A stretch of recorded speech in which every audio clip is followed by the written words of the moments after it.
Fanalysis uses fantasy football analytics combined with the latest betting trends to find the sharpest angles. Jared Smith of Pickswise is here to help us out. And Jared, we're starting with the Giants game, and this is a little bit of a lean for you. They're getting 9.5 points against the Rams. Daniel Jones looks good to go, but clearly Saquon Barkley won't. Right now, 91% of the tickets are on the Rams. How do you see this?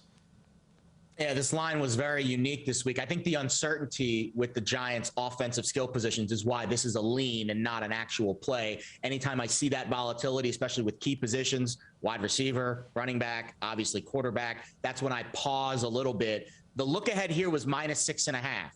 The Rams, of course, didn't play on Sunday. They played last Thursday. They looked pretty good. They won at Seattle. The Giants really just, the war of attrition, you could tell it took its toll on Sunday against the Cowboys. They were tapping out, waving the white flag towards the end of that game. I expect some reinforcements in the holster this week with some of those guys coming back. But I am a little worried about the injury concerns for the Giants. The Rams are a physical team that haven't really flexed their muscle yet defensively. They're going to get a chance to do it this week. And this is a soft spot in their schedule, and they know it because they play in a really tough division in the NFC West. Next 4 weeks, though, Lions, Texans, Titans, Niners after this Giants game. They can rack up some wins. I think they're going to get their first win in that stretch on Sunday, and I think they'll probably do it emphatically. And again, this was a lean and not necessarily a play.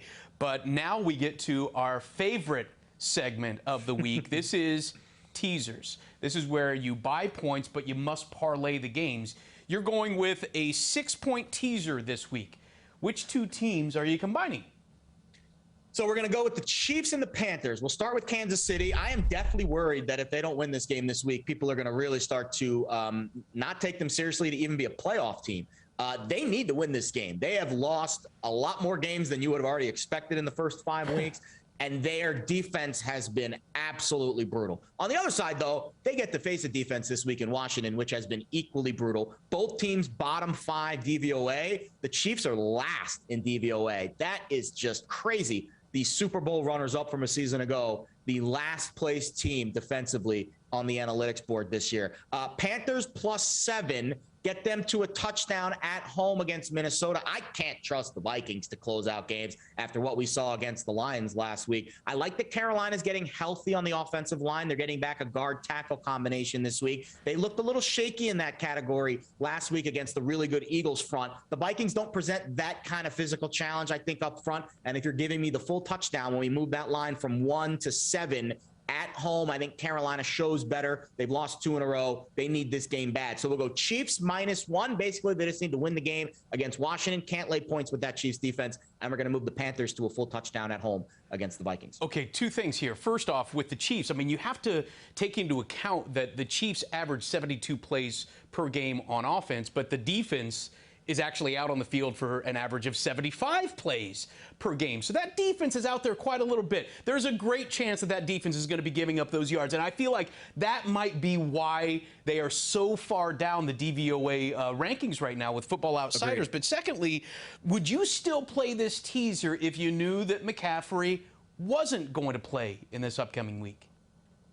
Yes, because I do think the full touchdown denotes that Minnesota would be 10 points or 9 points better than Carolina on a neutral field because you're getting a point or 2 at home. So to me, I think getting that extra value with Carolina makes the McCaffrey injury a little moot. I'll also mention on the other side, Dalvin Cook is not fully healthy. He did practice this week so far, but it's early. Madison also missed some practice time. And I also saw some very interesting injury reports come up on Jefferson and Thielen. They both missed practice Wednesday. Again, it's very early in the week. Keep an eye on those guys' statuses. But I think there's injuries on both sides that would kind of cancel each other out. And again, if you're giving me a full touchdown at home with a good Carolina defense, top 5 DVOA, I think that's a good way to play it. But that's why you love to play the teasers. You just have to tease it down to the number that looks so much more attractive to you. All right, that's a look at the Giants game and the teaser of the week. Make sure you check out our other segment on his top plays of the week. For Jared Smith of Pickswise, I'm Steve Overmyer. This is Fanalysis.